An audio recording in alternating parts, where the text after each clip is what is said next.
Yo, what's going on? What's going on? What's going on, family? Peace and love, peace and love, peace and love. Happy Fortune and Freedom Friday. It's your boy, LaShawn Sugar Ray Marston. You were tuned into another episode of SRDaily. This is episode 513 as we close out week 103 weeks into the show. 513 episodes. And and what a day it is. Friday, Fortune and Freedom Friday. Last night was cold. If you was outside last night, it was brisk. It was cool. It was, to me, typical freaking New York winter. I know we're not officially in winter yet, but if you ask me, man, the seasons have shifted. All right, the timeline has shifted for the seasons, and I don't think we've caught up as a society, as a calendar. I don't think we've caught up with acknowledging that the seasons, the time that the seasons shift, that timeline has shifted, that time frame has shifted. Last night was a super moon. I didn't catch the big, beautiful moon, but I did see um, a beautiful moon nonetheless, right? Not the big super moon at sunset exactly. I was inside folding clothes and just, you know, getting my mind right, talking to some brothers, had a couple of great conversations yesterday with a couple of dear brothers of mine. That was always powerful. Food distribution was great. Echoes of Incarceration came out, man, did a little footage. Um, yeah, yesterday, man. Last night was beautiful. I'm gonna talk about it in a second. All right, we're gonna talk about that later in the show. But yeah, man. Happy Friday. How y'all feeling? How y'all feeling? I hope you're feeling good out there in the internet world. Internet world. It's beautiful day, man. Fridays. I mean, every day is a beautiful day, really. But of course, for the majority of society, they look forward to Fridays because Friday is the end of the work week. Friday is the end of the school week. All right. And a lot of people take Fridays to relax or take the weekends to relax, to chill, to party, to BS. Some people take the weekends, right, outside of their schooling, outside of their job. They take the weekends to focus, right, and to build their business, to go harder at, on their goals. So yeah, man, every day is a beautiful day to be alive. For my brothers and sisters who are again working, who are in school, or working, standard 9 to 5. All right. May your Friday be blessed. May it be joyful. May you feel gratitude and grateful. And may you take this time, right? May you take this weekend, not just to relax, not just to party and bullshit, but take this time to focus and to lock in, right? I understand that working Monday through Friday, right? Especially if you're a parent and your children are in school, that could all be tiring and you may not, have the energy to, after work, after homework, after all of that stuff, to build your business. Number one, you need to get the energy. You got to figure it out. Figure out what adjustments you got to make. Is it in your diet? Is it in what is it? Because you got to get the energy to build your life. Like, you got to build your life. Nobody else can build your life but you. So, like, whatever it takes. However, I know that that's tough for a lot of people. So let this weekend and let the weekends be the time when you do that, right? When you don't have the 9 to 5, where you don't have to go to work for 2 days, Saturday and Sunday, right? If you're working Monday through Friday, you don't gotta go to work Saturday and Sunday. Your children are not in school. Yes, they may have extracurricular activities, sports, any kind of academic thing that you may have to take them to, but the schedule will not be as rigorous, right? So please take this time to build your business, build your brand. What is your thing? What are you going to leave to the world? What are you going to leave to your children, right? What is your legacy going to be besides someone who was just a hard worker and they showed up for work for 40 years? People be like, yo, at funerals up in the field, like, yo, he came to work, for 40 years he worked for this company. And it's like, damn, again, it's cool if that's what you really love. It's cool if that really brings you fulfillment. But how many people are working for 40 years, 50 years even, and they're not fulfilled? They die unhappy. They die unfulfilled. They die unfulfilled because they lived an unfulfilling life, right? When you live an unfulfilling life, when you follow a standard, when you follow a protocol, a precedent that was set for you, never making your own decisions, right? Never really stepping into who you are as a human being. Who am I? Why am I here? When you never step into that, you live an unfulfilled life, regardless of how much money you made, regardless of how many vacations you took. If you are unfulfilled, you will die an unfulfilled death. All right. And then again, people have great things to say about you. how much of a hard worker you were, how kind you was, which is all beautiful, right? There's nothing wrong with that. But then what can your family use to build from, right? Like, I think that as a society, right, as those who are parents, uncles, aunts, right, lovers of younger people in your neighborhood, in your community. They might not necessarily be blood related, but you love the young people in your neighborhood, in your city, in your community center, wherever you work at, right, your friends' children. What are you doing? What are you building that they can, when you're gone, build from, add on to, right? So yeah, that's just my intro rant, I guess. All right, I think about that often. And yeah, I just want to remind everyone that life is more than just like following a freaking protocol. It's more than just a standard, right? You can have more. You are deserving of more. You are worthy of more. But you got to also do more. You got to become more to have that more. So I love you guys, man. Let's strive to attain our optimal, right? Like, what is your optimal? What is your optimum? Like, what is your highest level of living?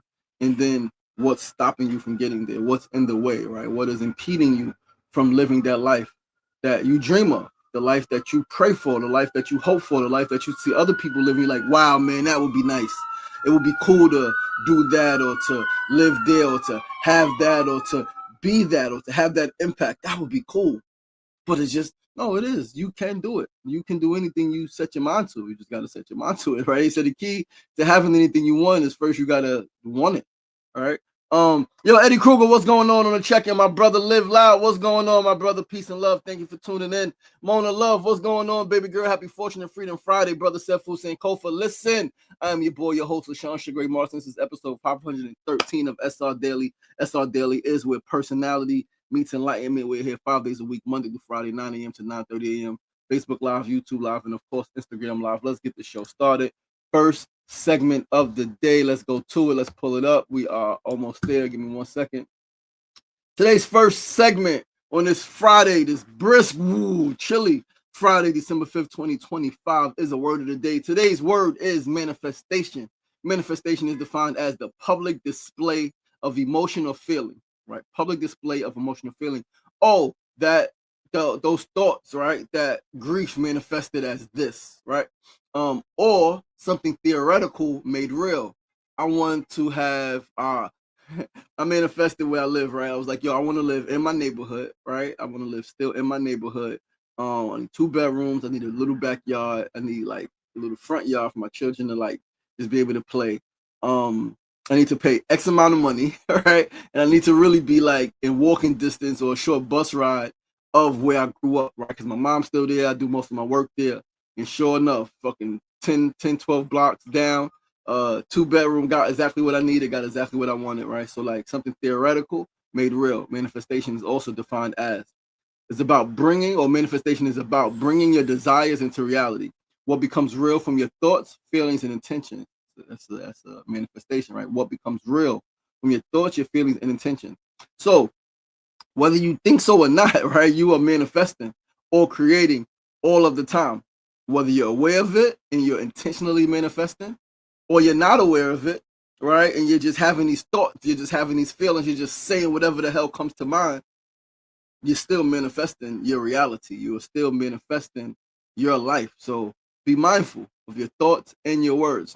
Now, there are some techniques, some, common techniques to manifestation. Affirmation.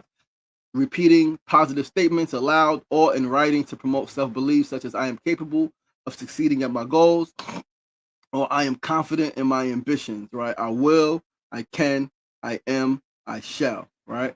I have, I've done, right? Which is I have. Repeating vision boards is another technique to manifesting, right? Creating a collage of images, words, and goals to visualize what you want to achieve, because when you can see it, right? Not just seeing it, but when you see it, it activates, right, something in your brain, right? It activates something in your brain. You start to repeat it, right? Especially when you see it and then you say it. Like I look on my vision board: better, stronger, faster, right? It literally is on my vision board. 3 words is more stuff, but better, stronger, faster. I am better. I am stronger. I am faster. I just posted it in my notes. I think yesterday, right? Strong. I think I'm gonna post. I ain't posted that way. I think I said stronger, faster, wiser, sharper. Right? Still together. Right? And that means in so many different capacities. My mom and I still together. Right? My fiance and I still together. Right? My children and I, even though, physically, right, but we're still together. Benjamin, money. We need money. I am generating money. I generate money effortlessly and with ease. In abundance. I generate an abundance of money effortlessly and with ease. I speak it and it comes. I think it and it comes to me. Right? So vision boards. Another way is gratitude journaling. Regularly writing down things you're grateful for to foster a positive mindset. Write down what you're grateful for. Because when you're grateful, this is the power of the attitude of gratitude, is that when you are grateful and when you express gratitude for what you have, life gives you more things to be grateful for. However, when you are always complaining, life's gonna give you more things to complain about. Literally, you manifest what you think about, right? And that's crazy because like when you think about like writing down things you are grateful for. I am grateful. Like there's 100 things to be grateful for. I gotta finish that fucking book because there's at least 100 things to be grateful for on a wake up, right? When you really sit and think about it, right? Scripting, writing about your desired outcome in the present tense as if it has already happened. I generate $100,000 a month. I earn $100,000 a month. All right, write that, know that, speak that, because what happens is when you speak it and when you write it, your brain starts to fill that gap because your brain knows like, whoa, hold on, like we having some challenges over here. But okay, that's what we do. Okay, we generate 100K a month. Okay, let's figure out how to make that happen. And you don't even got to figure out how to. You just got to do the thing. The ideas that come to you, the places that your steps are guided towards. You just got to do the fucking thing, right? Visualization is one of the most powerful tools of manifestation, which all of these things like work towards, right? Because when you scripting, when you're journaling, when you're looking at your vision board, you're creating your vision board, you're saying these affirmations, you want to be visualizing. You are visualizing, right? Visualizing, closing your eyes and mentally rehearsing your goal, right? Focusing on the feelings associated with what are the feelings I'm going to have when I am crowned the healthiest person on earth, which is not even a thing right now, I don't think, right? They do got a documentary called The Happiest Person on Earth. But when I am crowned as the healthiest person on earth, what are the feelings associated with that? It's going to be feelings of extreme gratitude, feelings of extreme satisfaction, feelings of joy, feelings of like, of just pride. Like I did it. Like I did it because in me attaining that, right? Me setting out on that quest to become the healthiest person on earth, it's about lifting up a community as well, right? And so to be able to look out and see how many people are healthier mentally, emotionally, physically, spiritually, financially, socially, because of my efforts or in result of my efforts and my commitment and my boldness, right? And putting this out there as the healthiest person on earth.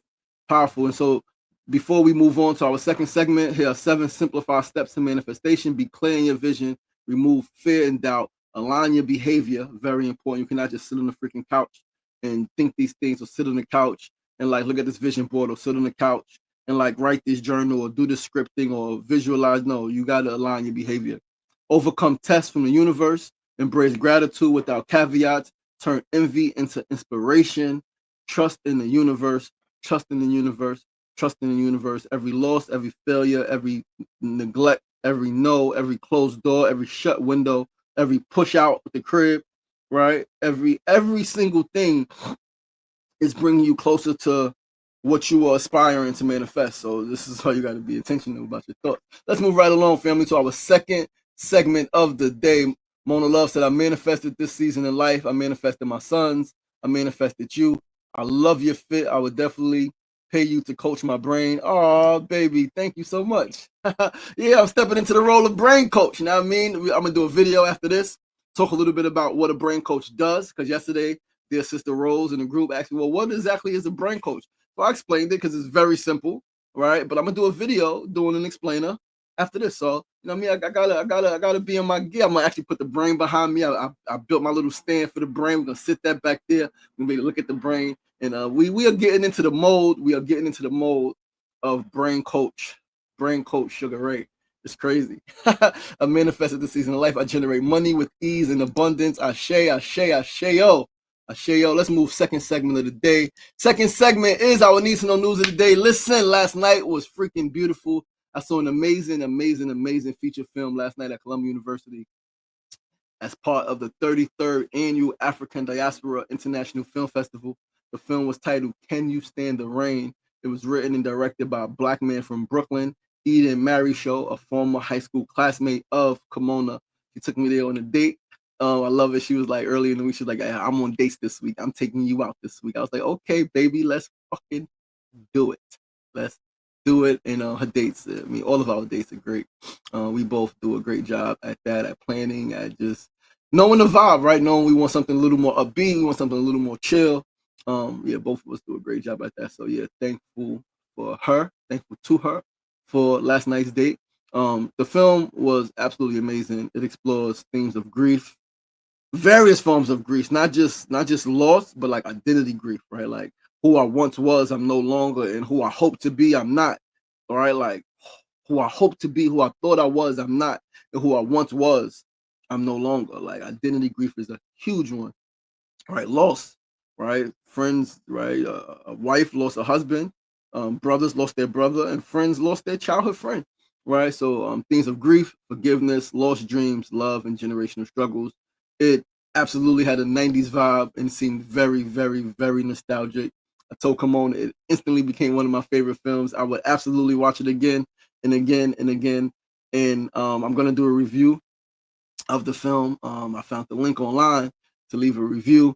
Again, it's masterfully done. The writing, the directing, the acting, in my humble opinion, were all really, really, really freaking good. They were really tight, right? Shot one main location, right? A house, different rooms. Like it was great. It was great. It was brother beef, right? It was friendship beef, right? It was some, hidden love thing, right? On two levels, it was two brothers, two guys. Um, they had love for each other, but they hid it. All right, they didn't want their friends to know, like, or one guy didn't want his friend to know his sexuality. So he tried to hide his partner. Right, that's obviously a key theme in the world. It was a guy who wrote actually the writer director. He acted in the film. Back in the days, he had wrote a love letter, or to his secret admirer. Never actually told her. That ended up coming out after who she was with initially was exposed for like being on dating apps and all of that shit, right? Like that it was good, man. It was a really, really, really great film. The soundtrack was amazing.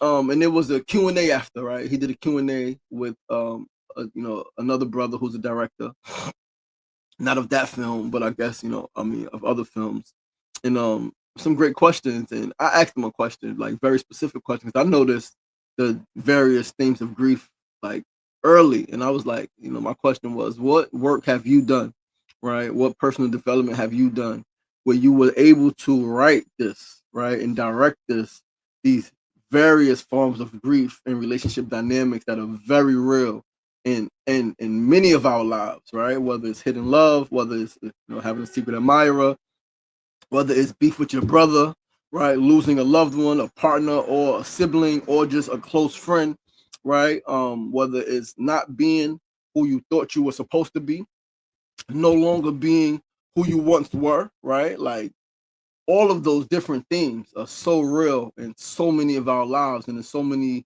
lives of people we care about. And so I wanted to know, what work has he done? He said he did a little bit of therapy, did a lot of group stuff, a lot of friendship stuff, just a lot of exploration, right? And so that was powerful. And like I said, it was it was a really, really great film. Can You Stand the Rain? It is not out anywhere on any platforms. You gotta find a screening. You got to go to a screening. So I'm very grateful that Kimona became aware of the screening yesterday and made it her business to get tickets and to take me out on a date to Harlem, Uptown, Columbia University. I love Harlem. I love Uptown. I love being in those spaces, those film spaces, those movie spaces, right? As a writer, director, actor myself, producer. I love being in those spaces. Because like that's my first love, right? Like before anything is storytelling, right?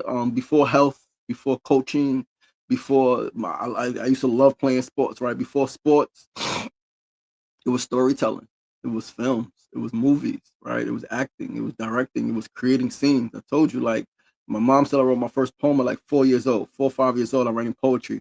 Same time, me and my little cousin are reenacting scenes from Ghostbusters. He's sometimes I think it was pictures of him in his pamper, right? He's 2 years younger than me. So him in his pamper, he's still in the pamper, let's say 2 years old or so, right? So I'm 4, right? And yeah, we got the Ghostbuster backpacks and goggles, and I'm directing scenes, right?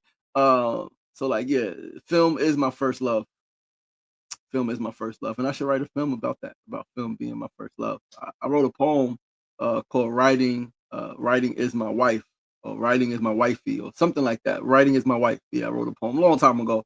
I don't have it. I don't think I ever transcribed it to like online. I wrote it when I was in prison. So I wrote it on yellow freaking paper.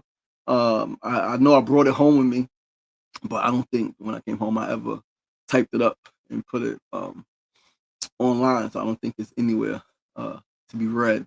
But yeah, great date, great film. Let's move right along to our third segment of the day. Today's third segment is our tip of the day, and today's tip is a reminder to each of you: there is no nobility in being poor. There is no nobility. There is nothing noble about being poor. I get it. You humble. You don't really care about money, but there's nothing noble in that, right? Like there is not. Know that being poor will not get you extra credit on any final exam. Being poor will not get you any credit on any final exams. Please know that. Please hear me when I say that, and understand, overstand, and understand what I'm saying. Being poor will not get you any credit, extra credit on any final exams. If your life is judged, right? If there is a judge and someone's going to judge your life, something's going to judge your life, they will not give you extra credit because you were poor, because you didn't actually you may be a little chastised for being poor because you got gifts, you got talents, you got ability to think, right? You got people who need you, children, friends, people in your community who are hungry, right? People in your community who are starving. You got freaking, you're able to function, and you're like denying income, you're denying opportunities to make money. For what? For what? Like, you may be chastised, right? There's a parent-child relationship, right? You ain't gonna get extra credit for being poor. You may be chastised for being poor because I gave you idea after idea after fucking idea, and what did you do with it? You neglected it. You negated it. You said, no, I'm not gonna pursue this idea. No, I'm not gonna follow this fucking path. For what? To what end? There's no nobility in being poor. No, it doesn't mean, of course, do everything for money. No, but be aligned with your purpose. Recognize what ideas come to you. Recognize who is around you, and recognize how you can use your ideas to positively impact the lives of those around you, from your children to your parents to your siblings to your spouse to your cousins to your in-laws to the people in your neighborhood, live on your block, live in your building, to the business owners around you. How can you support their businesses and help them be amplified, right? Help them be elevated. How can you help? How can you use your life? How are you using your life to positively impact the lives of those around you? There is no nobility in being poor. Please hear me when I say that. Take heed to that. Like, lose that idea. That's an age-old, ancient idea that was implanted in us, specifically Black folks, so that we don't strive for physical riches. It's okay to strive for physical riches. It's okay to, like, generate. It's okay to make money. It's okay. You cannot take care of yourself nor your loved ones properly if you are poor. Please understand that. Overstand this. Mo and Bessa, what's going on, brother? Peace and love. Thanks for tuning in. So, like, please do grasp that concept. Please do understand. What I'm saying is that there is no nobility in being poor. You will not get any extra credit on any final exam because you didn't make any money. Right? Now, there is a time in our lives, right, based on how we grew up. So I grew up with money, right? My dad had money. My uncles had money, right? My grandfather had money. My aunt had money, right? Like, I grew up with money. I grew up with okay money. We grew up okay, right? Although the primary home was in Queensbridge, my dad had a house in Hollis. My grandfather had a house in Southside. My aunt had a house in Hempstead, right? They had cars, sometimes multiple cars, right? My uncle was a boxer, right? He made thousands and thousands of dollars per fight, right? We had go-karts and four-wheelers, and like, I was part of Fresh Air Fund. We had a family, white family in Altoona, Pennsylvania, had a four-wheeler, had a large house, freaking bunch of land, right? We traveled regularly, right? Like, didn't want anything, right? Any material thing, have clothes, food, shelter, games, able to go out to movies and amusement parks and do all of the things regularly, right? Bills were paid, right? I grew up with money. And then I started hustling at a point, right? Like, my dad died, right? I'm hustling. My sister died, so now I'm getting a check from my dad, right? Like, I'm getting a check from my dad, and I'm hustling. Grew up with money, able to do much of what I wanted whenever I wanted. But then when I came home from prison, there was a time. When I first came home, it was about money. But then there was a time I denounced money because I realized that a lot of who I was, a lot of who I thought I was tied to my level of income, how much money I was making, how much money I had. When I didn't have money, I didn't feel good. When I didn't have money, I felt terrible. When I had money, it was great. When I lost money or spent money, it was like, oh man, this is fucked up. I am nobody. Right? So I denounced money for a bunch of years. Like, it's not about money, and it showed I was pretty poor, right? And then I found out who I was. I was able to identify with the core of me, who I really am, who is LaShawn Jamel Marston, who am I? I was able to find that, and now we back and we going to get the fucking money. We've made some money. We're about to make a lot more money. We are literally in the process of making $100,000 a month. It's coming very, very, very, very, very soon. It's like right there. All the connections are there. I just gotta like tighten up a few things, and boom, we 6 figures a month, and then 7 figures a month, and then we got 10, 20, 30 people that we are bringing on to work, right, to be partners in the business that we're building. And yeah, it's lit. Let's move right along to our fourth segment, family, so we can get out of here in a minute. Fourth segment, build of the day. Today's build is a reminder as well. Your mind is always working. Your brain is always working, even when you are not aware of it. This is why awareness is the ultimate key.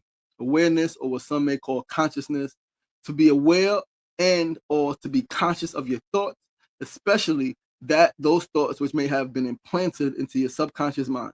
Be aware, be conscious, and take control. Direct your thinking, direct your mind. Be intentional, be mindful, direct your life. You can direct your life. You are directing your life, right? Whether you are conscious of it, whether you are intentional about all of the thoughts. So now, this is the thing: you don't control every single thought that comes to mind, no, but you control every single thought that you allow to fester. You control every single thought that you focus on, right? There are thoughts because we operate on a frequency. There are thoughts that come from people living in your house. When you were in the streets, you walk by somebody. There are thoughts that are implanted into your mind. We watch news, we on social media, we're in the world, however it is, right? Whatever your level of engagement, there are thoughts from other entities that are coming into your mind. You don't have control over every single thought that comes into your mind, no, but you have all control over what thoughts stay in your mind, what thoughts you build on, what thoughts you focus on. So be mindful, be intentional. If you do not want a thought, allow it to come, allow that shit to go. Free as a butterfly. I say that in my meditation, allow your thoughts to be free as a butterfly, allow them to come and allow them to go. Very simple. If it's a thought that you want to focus on, that you want to use to manifest something, then focus on it and breathe into it, right? And yeah, man, it's just pretty simple, right? Your mind is always working. Your brain is always working. It does not shut off. You can slow it down, right? You can slow your thoughts down, right? Meditation is very important. Mindfulness, breathing, very important. Take your time, breathe, right? Breathe in through your nose, from your abdomen, out through your nose. Slow down your thoughts. Catch the thoughts. Like, when you slow them down enough, you'll be able to like pick them out. Like, all right, this thought I want to focus on. This thought I want to focus on. Right, this thought I'm letting it go by. I don't want to focus on that. I don't want to give that thought any energy. I don't want to bring that thought to life. So I'm letting it float by. Let it float by. All right, let it float on by. And yeah, man, be mindful, be in control. You are more powerful than you think. Right, you are stronger than you could ever imagine, and you are greater. Like, you are greater than anything. You are so powerful. You are so strong. You are so great. Trust your process. Listen, guys, that's our show. Thank you so much for tuning in. I love you guys. I appreciate you guys. I am your boy, LaShawn Sugar Ray Marson. This is episode 513 of SRDaily, closing out week 103. Please do join us right back here next week. Same time, same place, Monday through Friday, 9 a.m. to 9:30 a.m. Facebook Live, YouTube Live, and Instagram Live goes down. SRDaily with personality meets enlightenment. I just try to share some things that I think will benefit us, some things that I think are important, some things that I think can help us in our everyday life. Real, tangible, concrete strategies, wisdoms, tips, right? Things that are important, news and builds of the day. I love you guys. I appreciate you guys. Remember, it ain't getting knocked down. That's the problem. It's staying down. So get up! Get up! Get up! Get up! The power is inside of you. Be kind to yourself. Be kind to each other. Peace and love.